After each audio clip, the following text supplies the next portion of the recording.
Billy, welcome to my studio. Come on in.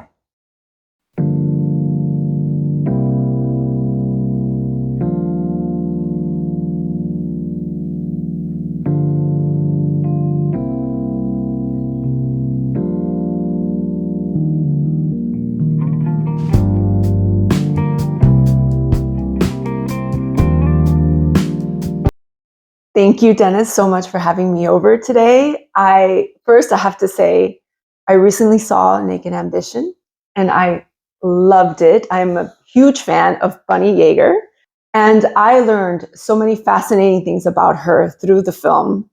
I loved that you interviewed Carlos Betancourt, and because he did an amazing series on Bunny Yeager himself, and it added such an incredible layer to the film. It was like this full circle moment, having her pose again, because that's how she started as a model. Yeah.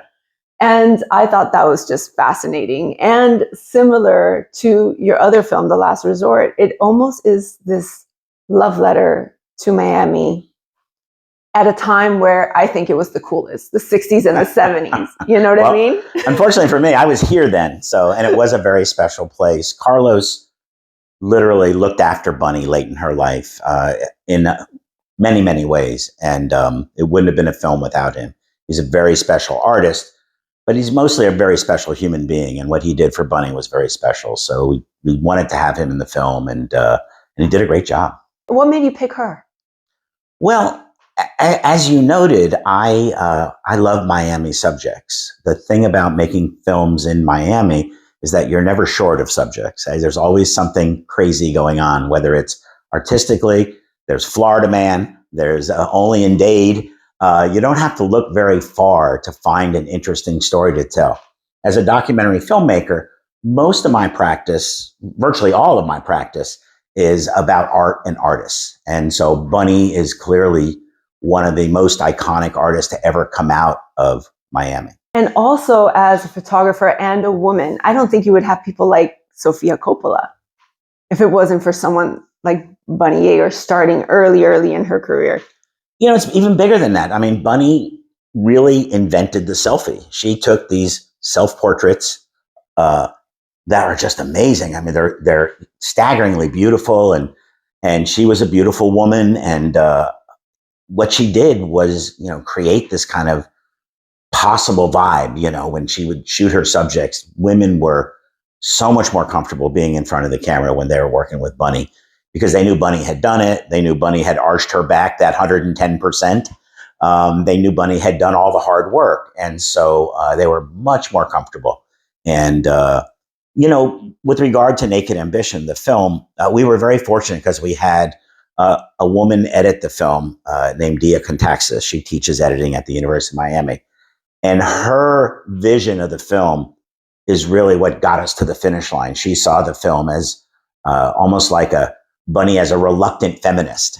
Bunny would have never thought of herself as a feminist, but in fact, when you look at what she did and what she accomplished for women, working in a man's world type of thing, it was extraordinary. So we're very fortunate to have had Dia Contaxis edit the film. When you're telling someone else's story as a filmmaker, how do you build trust and still stick to your artistic vision and how you want to present it? Yeah. I'm very fortunate because I'm not interested in, nor do I make gotcha films. I'm not like making films where like 60 Minutes knocks on your door and says, tell us what happened. I make films where I try to honor artists. I try to make them receive their due, if you will. There are many, many artists that deserve to be better known or have had a moment that's passed. And I spend a lot of my time working on films like that. The way I build trust is by sending them my films before and say, here's what I do, take a look. And if you think this is right for you, then we can keep going. Sometimes people accuse me of making films that are too hagiographic, too welcoming, and not looking for the kind of the stuff under the carpet, and I just don't do that. I'm happy making films where I honor and respect artists because I honor and respect artists. What does the creative process look like from the initial idea to the finished film? Well, you can't order it up like a pizza. That's the problem. And so I've been using a book that came out probably 20 years ago. It's called Flow by Mihaly Csikszentmihalyi. And it's a book that explains to you when you have that creative moment. I'll use a baseball metaphor. I apologize in advance. But when you have that creative moment and you're at the plate ready to swing at the ball, when the pitcher throws it, it comes across like a beach ball. You know you're in the moment. You know you're seeing something special. And when you're not in that creative moment and the pitcher throws the ball, it looks like a BB and you couldn't hit it if you tried. So I always pay attention to my rhythms, my mental rhythms, my body rhythms. And if I'm thinking about something and I get that moment where time passes and you don't even know it did, you're just sitting there and all of a sudden you look up and 2 hours have gone and you really worked through a good film idea or a good piece of art. That's a critical thing for me. I always thought before that creative people were simply people that worked hard and, had an idea and it's not that way. You really have to wait for the moment. And that's been a good revelation to me, particularly as I've started to make my own contemporary art. How important is it to follow your own instinct? Well, you have to follow your own instinct, but you also have to know where the sides of the lane are. You can make a film following your own instinct and go way off, into Mars, and nobody's going to see it. So you have to follow your own instinct within the parameters that society has set out for you in some way, about film. You don't want to shoot a film upside down, for example. Nobody's going to watch it. But there are certainly way more levels of creativity within the lane than you would think. Your work often intersects art with social issues. How do you decide what stories are the most important to tell? Well, I think about that a lot, and I kind of know what kind of stories I tell, but picking the stories is sometimes very difficult. In the beginning, I made a lot of films because I could. I would just go from place to place, thing to thing, to artist. But lately, I've become much more selective in my stories. I look for, on kind of a nuts and bolts basis, I look for a protagonist that will work on camera, somebody who can do an interview and articulate their feelings about, art. I look for existing vintage footage a lot. In Bunny's case, the only way we could make the film, because Bunny passed away on the day that I was supposed to interview her, the only way we could make the film was because Bunny had been interviewed a ton throughout her life. We probably had 30 interviews. And so we were able to archivally reproduce the interview that I would have done with Bunny had she lived. So you have to have a great subject, great, vintage material, and a good B-roll. It's got to be something that holds the eye. The good thing about making a film about artists is that in my case, I almost always make the art one of the lead protagonists, one of the lead figures in the film. So with Bunny, I had pictures of Betty Page. How do you lose there? Betty Page was the greatest pinup queen of all time. I had decades and decades of women throughout the years and how Bunny shot them differently. In the beginning, it was Girl Next Door. In the 70s, it was like Surfer Girls, and as she went through, she would stay with the times. And so, if you have a great archive like that, you can't lose. Now, you created a series for Anderson Ranch on artists, and I've seen all these incredible videos. I loved Catherine Opie's video. I especially love William O'Brien's video because he spoke about a fire that was in his studio and how he lost all his work, his life's work. And I can't imagine what that's like for an artist. But he was so positive about it. And you captured him so well at that moment. Those interviews were fun for me. How did that come about? Well, I had been a part of Anderson Ranch for a while, and then I started bringing Oolite artists to Anderson Ranch afterwards. But early in my tenure I lived in Aspen in the summers for almost 30 years, and the ranch was always bringing great artists in to speak. And I said to them, why don't we take advantage of bringing these artists in, and you just give me 20 minutes with them, and I'll do a quick interview. And then I'll cut something up, and I'm going to call it inside my studio, and we'll see about them in the studio. Just a bunch of really short questions.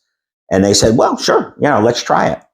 And so the good thing is that the ranch brings the greatest artists in the world to speak. And so I got to interview Robert Longo, Kathy Opie, Bill O'Brien, Wangechi Mutu. Yes. These are Wangechi just had the front of the Met. So I revere these artists. They're literally the greatest artists in the world. And I just asked them a simple few questions, just like we're doing today. Said, what's it like in your studio? What kind of music do you listen to? And we never took 20 minutes. It always took like 50 minutes. And they'd be going, come on, we got to get to the speech. And they were like, no, I'm okay. And so that was really joyful. And then we didn't even go shoot B-roll in the studios. We would ask them to shoot B-roll, take out their camera phone, or if they had it, send it to us. And it turned out great. I got to interview 15 of the really greatest artists in the world. And you, as a collector, did that influence somewhat? Oh, sure. How?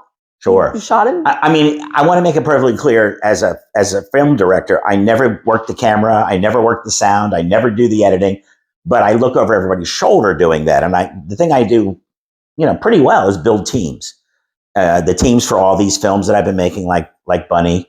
I have the greatest cameraman, in the state. His name's Ed Talavera. He teaches cinematography at U of M. I have the best editor around, Dia Contaxis. She teaches editing at U of M.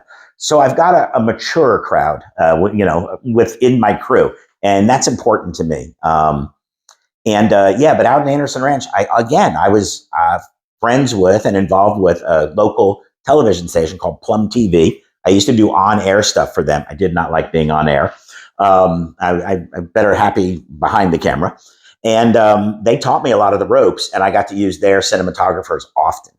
You currently have an exhibition that's on view in the Museum of Orlando, and it's new work, A Day of Four Sunsets. Can you tell us a little bit about that? Sure. The show originated at the Hollywood Art and Culture Center. They asked me to come and do a show, and it really goes deep into my practice, because my practice is about the collective memory.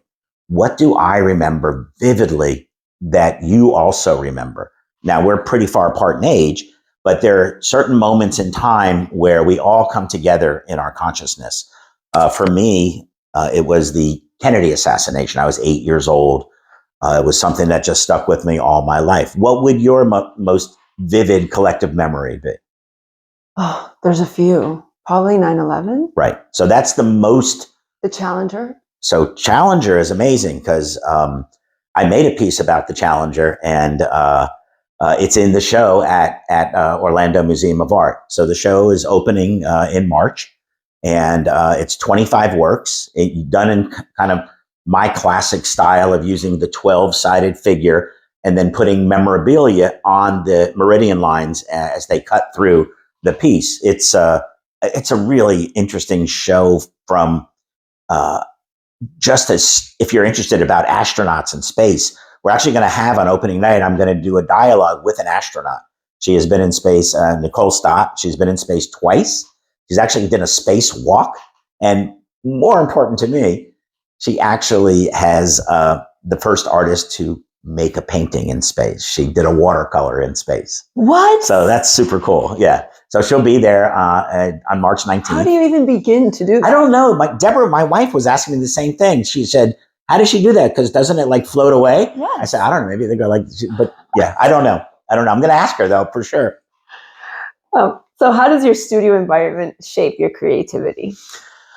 Well, one of the best things about my studio is that it's 12 feet from my front door. I live in an apartment on South Beach, and I acquired the apartment next door many, many years ago. And we used to use it to just display our personal art collection.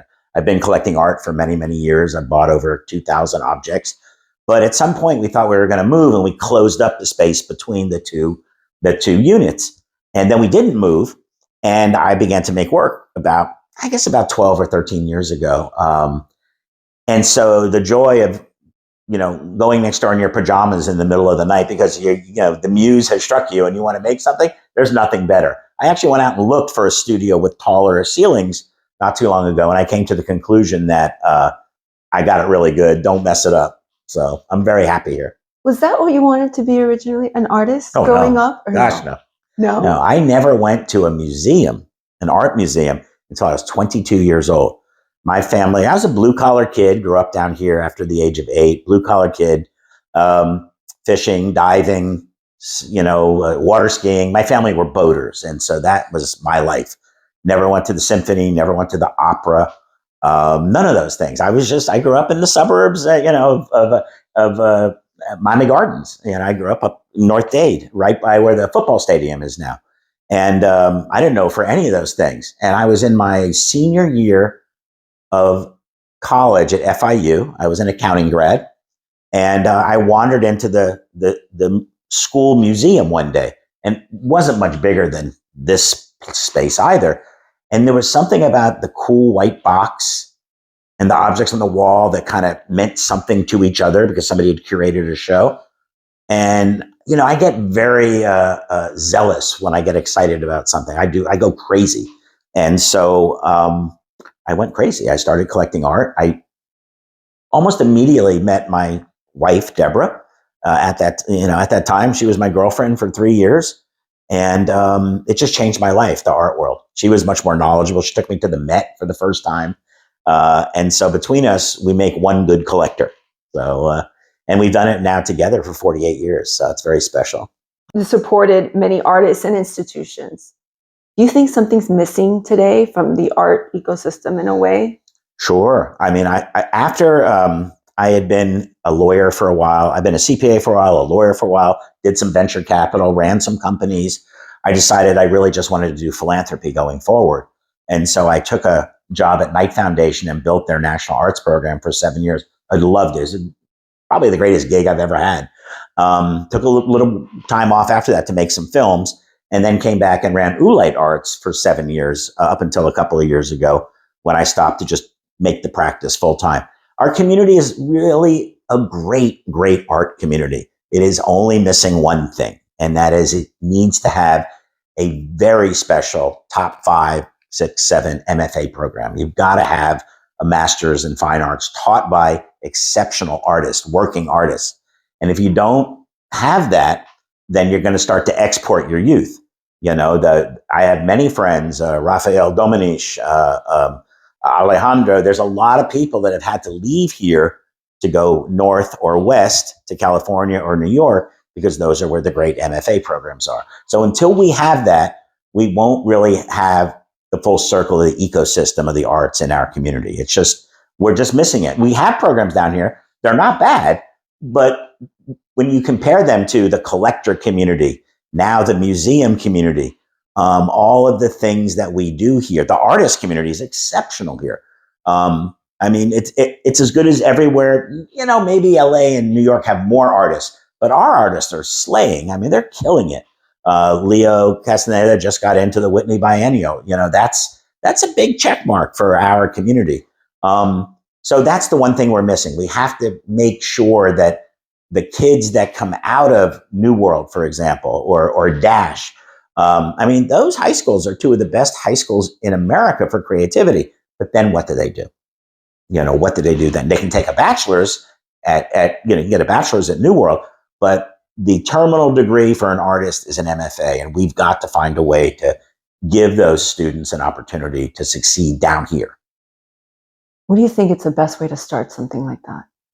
Well, great minds have to come together with dollars. It's definitely doable. We had worked on it once before when I was at Knight, but the recession came along, the 2008, 2009 Great Recession. And everybody kind of pulled back in because it's a big leap. It's expensive. You have to import a lot of the professors because you want people like the recently deceased John Baldessari. You want somebody like that to come down and teach. Liam Gillick, who's up in New York. You've got to have real working artists teaching these students because they have to learn by watching also what the artists are doing to build their careers. I've been teaching at the U of M. 2 of the last 3 years I've taught documentary filmmaking. I don't have a film degree. I never went to film school or anything, but I made a lot of films. And so we've had a really good time making films about art and artists, and the students love it. And I've asked in my class to allow law students to come into the class also. And they come in devoid of creativity because had been beaten out of them over the years. And they have a really good time too. So that University of Miami Film Program is a top program. That's the thing. We need something like that for the MFAs.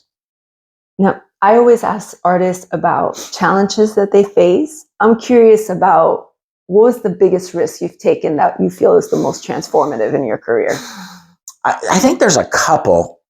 I think making for the first time, when I started making films about 15 or 16 years ago, I mean, I was 53 years old, had never done anything creative.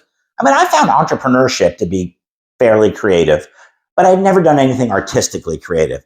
And so I fear failure much more than I enjoy success. And I was just afraid I wasn't going to be able to do it. I wasn't going to be able to make a film or make a film that didn't suck. I mean, that was my biggest concern. And I got a little lucky because the first film I had great partners who I kept working with for years. And the film really just blew up. It's like going to the racetrack for the first time and betting on a horse and winning. It's not like you think you're going to win every time, but it gives you such confidence when you make the first project. We made a film about why African-American women wear hats to church. It's called Sunday's Best. And when that happens, you think, well, I had a really good time doing this. I enjoyed, touring the film and meeting people. I think I'm going to do it again. And so that was a very scary moment for me when I had that film go up on the screen for the first time, not knowing whether people would respond to it or not. And when they did, very rewarding. The making of art is a little bit different because I'm a fairly well-known collector, and nobody in the art world wants to see a collector make art. We're the sheep to be sheared. We are not the shearers. And so I had to approach that very, very carefully. And so when I started making work, it took me 5 or 6 years to make something I thought was acceptable to put out to the world. But when I started putting out to the world, the first thing I did was show in Europe for 3 years. Never brought anything into America, never showed anything here on purpose, because I wanted to build up some credentials. I wanted to say, I had a show in Berlin, and I did have a film that played in Documenta and things like that. So it was very important to me when I had my first show here that it wasn't my first show anywhere, that people would come and see it and look at my resume and go, oh, he has done some things. So last year I had my first show in Miami at Piero Achigari's gallery. He's a great gallerist. He's in Art Basel. It's just so much fun. And you're never sure whether your community is going to come out for you or not, but boy, did they. It was really rewarding. I've spent a lot of time, as you said, helping other people, in their artistic careers, but people paid back. They all came and we celebrated, and it was really a special moment. How do you balance everything? Well, I don't really try to balance everything. I have no kids, no pets. I have an unbelievably understanding wife who encourages me to the nth degree in all these endeavors. So I don't really have to balance anything. I can just be OCD and work all the time. And that's my joy. I love making films. I love making art. I'm working on a book right now about how to buy art because I bought so much of it. So I just go from thing to thing depending on the deadline. The art practice has picked up a lot lately. I'm about to have shows. We had the one in Orlando. I've got one in France this summer. I've got another one in Uruguay next year, and I'll have another one in Tribeca the year after. So I've got plenty of work to do, and I'm excited about that. It's good to be. You want to make work with a purpose. I have a very hard time getting going if I'm not making the work for a reason. Now don't get me wrong. I make things in the studio. I'll show you one when we walk around. I make things in the studio where I don't know where they're going to go, but there's enough of a pipeline now that I can just go into the studio and say, boy, I got to make this because that show is in, 8 weeks or 12 weeks or 20 weeks. The other thing is my practice is very slow to percolate. It takes a long time to acquire the objects that I use to make the work. I can't sit down on a weekend and knock out 12 canvases because I don't paint and I don't sculpt. All I do is assemblage.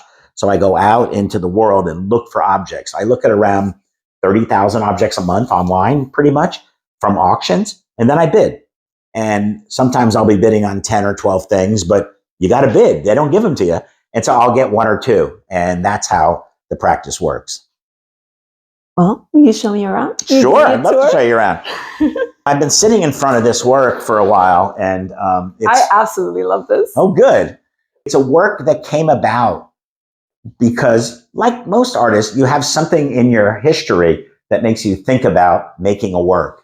And so I used to eat breakfast when I was a very young lawyer at a restaurant just up the street here. And every day when I would go in, Joe DiMaggio, the greatest baseball player of all time, would be sitting there. He was very taciturn and unfriendly, and you couldn't approach him and you couldn't talk to him. That stuck with me. And so when I began to make work, that center reel that you're looking at right now, that is footage from Joe DiMaggio's honeymoon with Marilyn Monroe. They honeymooned in Japan, and she actually left in the middle of the honeymoon to entertain the troops in Korea. So I bought that from Joe DiMaggio's estate. And then I went out and searched for years, practically, for the daily newses on the week Marilyn Monroe died. Because some people will know this, but Joe DiMaggio put red roses on Marilyn Monroe's gravesite 3 times a week until he died. And so I melded the two things together. And that's what my work is like. It takes you to a place. I mean, everybody knows Marilyn Monroe, but I like to dance around the edges. I like to show you some things, meld them together. And from far away, you're attracted to it because it has symmetry and repetition. But when you get close, you see that there's information for you to assimilate. So that's what this piece is about. How hard is it working with archival material? It's hard because you don't get to tell it what to do. If you have a paintbrush and a canvas, you can tell it what to do. But with the archival material, it's just like making documentaries, really, documentary films. You only have what you have.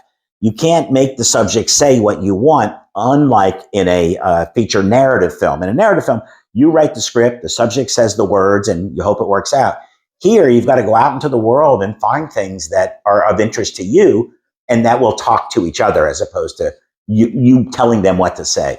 So I often liken a documentary film to to renovating an old house as opposed to making a new house. If you make a new house, the architect draws the plans, you build the house, looks just like the plans.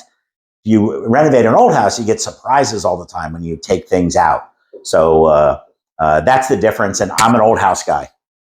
Here, I'll show you something really fun. So a number of years ago, I was bidding at an auction, and being a former CPA, I got so excited when I saw this. These are the original royalty statements, accounting statements for John Lennon and Paul McCartney and their songwriting. You look at the songs that are in here. You've got Paperback Writer, you got Michelle, My Belle. You've got We Can Work It Out. You got Yellow Submarine. I mean, this is an amazing archive. And the way I found it, it was selling at auction. And when they arrived, what I didn't notice, somebody dumpster dove these. They found them in a dumpster because they had been torn in quarters. And then they taped them back together super carefully. You can't really see it unless you get really close, like here. And you can just barely see the line here where they were torn apart. And I thought that was an amazing thing. It's also a commentary on how artists really don't get much for their music. Look at the amount. Right. So it's 1971, but still, oobla dee, oobla da. Sheet music sales. Okay. £4, 40 pence. But because they were co-songwriters, they had to split it. So they each got £2, 20 pence. That's not a lot of money. Here's something I haven't used yet, but I will.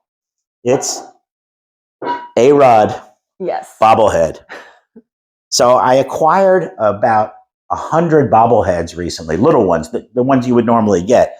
And this past summer, we were walking around in the largest antique show, outdoor antique show it's in Massachusetts. And we turned the corner after looking for hours and not finding anything. And Deborah looked at this and she goes, "Oh, you have to get that." And I did. It's a promotional item. for bobbleheads at Yankee Stadium. You like baseball? I don't love baseball, but it's such an American pastime. And it seems that in the work that I've done, drifting, in and out of subjects, I keep coming back to baseball. I'll show you another one here. So these are the actual baseball cards that I collected in 1965 when I was 10 years old. You've kept them all. Well, I did. And what's a miracle is both Deborah, my wife, and my mother would throw away everything I had. And so it was very strange that I actually kept these over the years. I have about 3,000 of them. I was a voracious collector, even as a kid. And so I've created these dodecagon drawings, which I do a lot of.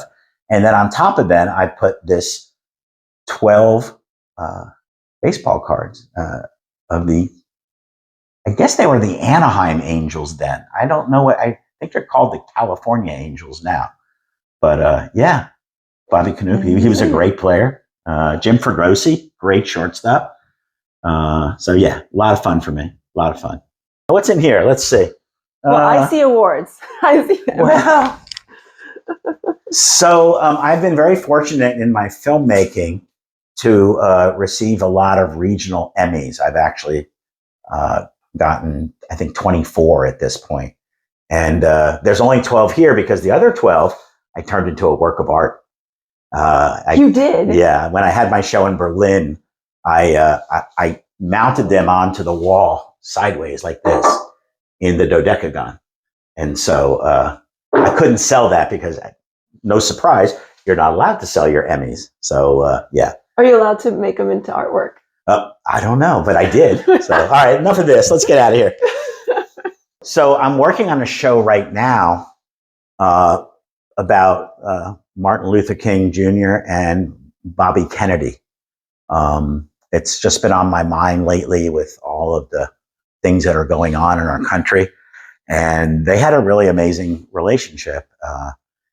And I was able to acquire these beautiful photographs. I almost wept when I opened these beautiful photographs of Dr. King with his family. He was taken from us at 39 years old. I mean, way too soon. So that's something that I've been thinking about a lot lately. This is the very first thing that I collected. The milk company sent me this sheet of paper with all the U.S. presidents on it. And then every time you got milk, because in my day, which is a long time ago, they used to deliver the milk in a metal bucket with glass bottles, and the lids, you would pop the lids off. And so every time I got a bottle of milk, I would pop the lid off and hopefully put it on this chart. And I did it like for a year, and I couldn't get Millard Fillmore. He was the 13th president. Where is he? Here he is. Here he is. Is that right? Millard Fillmore. Yes. I couldn't get this guy. He drove me crazy. I'd go to sleep every night with a chart above, 5 years old. I'd go to sleep every night with the chart above my bed, and I go, damn you, Millard Fillmore. So I was actually able to go on to an auction and find one of these, the original one, not the one that I marked up and took care of, but somebody else's.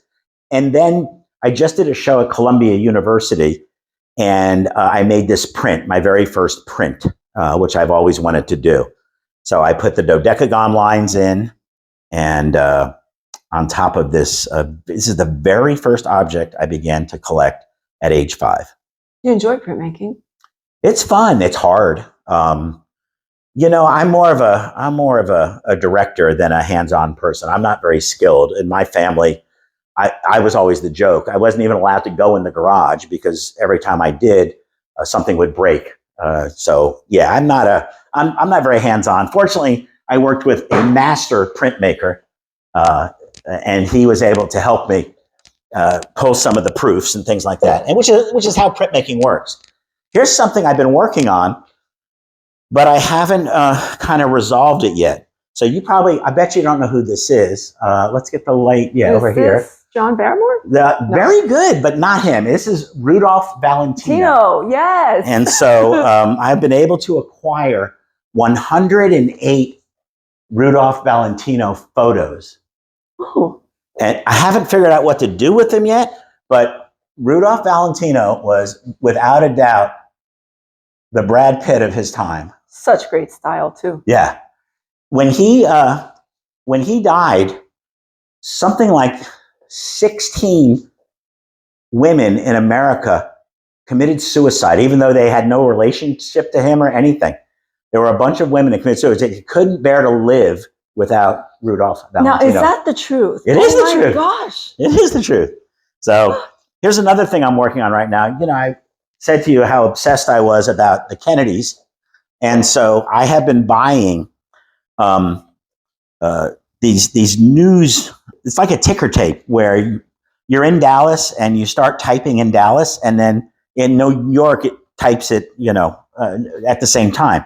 So this one says the tragedy is no stranger to the Kennedy family. The large family, one of the wealthiest, has had more than its share of heartbreak and sorrow. So this is I'm doing a show, a work using these, and I love this piece. So this is a piece. One of Kennedy's most famous moments was when he went to Berlin, and he stood up before the Berlin crowd. And remember, it's only like 15, 16 years after World War II, so Germany is still kind of in a different place. And he stands up and he says, "Ich bin ein Berliner," and he says, "I am a Berliner." However, when I put this piece up in Berlin, everybody would walk into the show and they would go up to it, and the locals would laugh. They would start laughing. And I couldn't understand why. Well, there happens to be a donut chain in Berlin called Berliner. And so everybody thought I was making fun of him by him saying, "I am a donut." Oh, no. So, when you do things like this, it's like putting them in a little sailboat and you just push them out to, on the pond, and they go away. You can't control the meaning of your work once you make it. You can make your work, but you can't control the meaning of it and how people interpret it, which I think is kind of cool. How do you decide which elements go together? Sometimes, if I'm very lucky, the acquiring of one single lot in an auction, it comes and you go, "Oh, fantastic, done." Other times, like this, the photos came, I put them together, and I said, something's missing. And then about a year later, I was flailing through, and I saw these great coins that were issued. I said, now it's a work of art. Now it's a piece for me. And so that happens a lot. The piece next to it here is a piece. I don't title my pieces. They're all untitled, but then there's always a parenthetical that allows you to kind of get a little glean of information. So this piece is Untitled, The Coming Struggle. And these are 12 New York Times newspapers from 1861 to 1865. Same result. I put them together. So you go The Coming Struggle, you go News from the South, and you go all the way around to The Victory. So you go full circle, beginning of the war, middle of the war, so much tragic death, The Victory. And so I made that piece, and then I said, no, it needs more. So I was able to acquire a photograph of Ulysses S. Grant, because he was, the general was the general. He kept us out. He ended the war much sooner than it would have been otherwise. And he's now being re-examined as a president, and everybody is thinking of him differently as a president. I like this. Oh, yeah, that's Rafa Domenech. So the funny thing about being in the studio is sometimes I hang my work mostly, but then sometimes I hang my friend's work or new works I bought. That's a Hans Hofmann piece over there. That's kind of new, and we just collected that. And next to it is a Michael Goldberg piece from the 1950s or 60s. Oh. And this is a Rafa Domenech piece. So, yeah, it's a lot of fun. Here's just a photo from one of the recent shows. This is an RFK piece that I haven't used yet. I'll use it with the Dr. King show. Mm-hmm. And then I have the original newspapers here all packed up and ready. Oh. So, yeah, so this is this RFK, Martin Luther King piece. So, here's something cool. So this is a piece about Charles Dickens. And this is his actual signature. Oh, wow. And then what I acquired was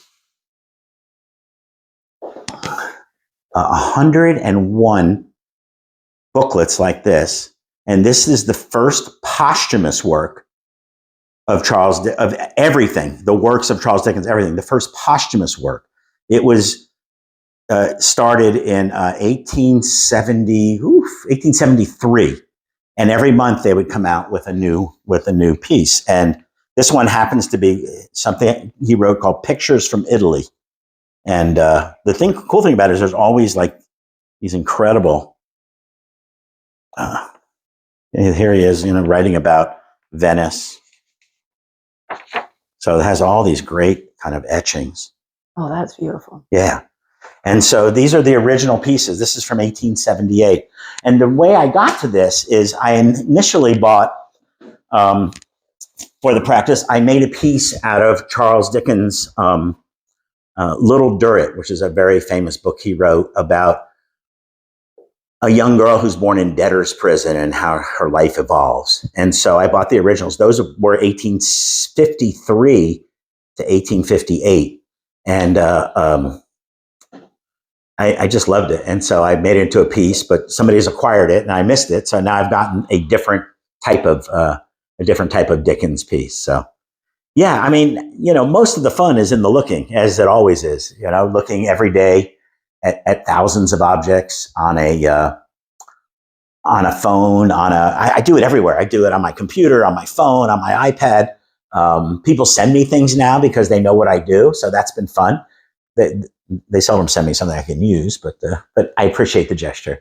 I actually did get a few great newspapers from people because, like the Kennedy assassination, you would think, wow, what a big moment in history. That must be expensive to acquire. But in fact, everybody saved their Kennedy assassination newspapers. And the other one is the Man on the Moon. That's my second most vivid collective memory. And in that case, same thing. Everybody saved it because the big banner headline, Man on the Moon, so yeah. So a lot of your art comes from memory as a kid. Yeah, it's an interesting thought because I am not somebody up until just recently who looks back at all. I'm somebody who's always thinking about the next thing. But making this practice, that's what I've been forced to do, and a very happy result. I've been forced to go back and mine my childhood, my young adulthood, my teens, my 20s, my 30s, and think about, well, what did I share back at that time with the world, And so that brought me to the idea of thinking about collective memory. And if you're between 45 and 55 years old, almost certainly your most vivid collective memory is the Challenger, because you were in school that day. The teacher wheeled out a TV. Everybody was excited because a teacher was going up in space. They wheel it out. You think, wow, no work today. This is awesome. The launch takes off. You clap. Everybody's watching it. And then right before your eyes, as a young, a 7 to 17-year-old student, you witness it. You lose everybody. Yeah, you lose all of those astronauts.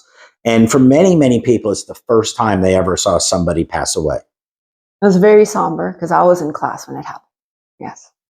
Yeah, I remember that. Yeah, everybody does. That if you were 23 at the time, it's not the same, because you were surrounded by your classmates from 7 to 17 years old. And so yeah, it's a big memory. Has your perspective on contemporary art evolved over time? What excites you most about artists working today? Well, having collected contemporary art for almost 50 years now, it clearly has evolved because I've had 5 distinct collections.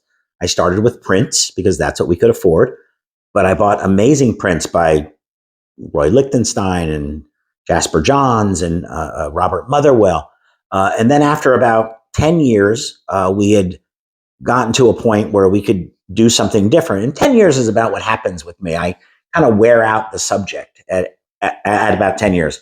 I know what to buy already. I know what artists to choose. I know what work to choose. So I need to go on to something else and rediscover my love for collecting. So after Prince, we did photo-based work for 10 years or 12 years. And again, we were very in the sweet spot at the right time. Andrea Skursky, Barbara Kruger, Andre Serrano, all of these amazing artists were making photo-based work. It wasn't the snapshot or street photography of my youth that people flocked to. It was a completely different thing where photographers were trying to compete with painters. That's why the pieces got so big. After that, we collected conceptual work for a while. We had a space in Wynwood. I owned a few buildings in Wynwood called World Class Boxing. I remember that. Yeah. And so that space, we were able to invite amazing artists, Bill O'Brien. That's how I met Bill.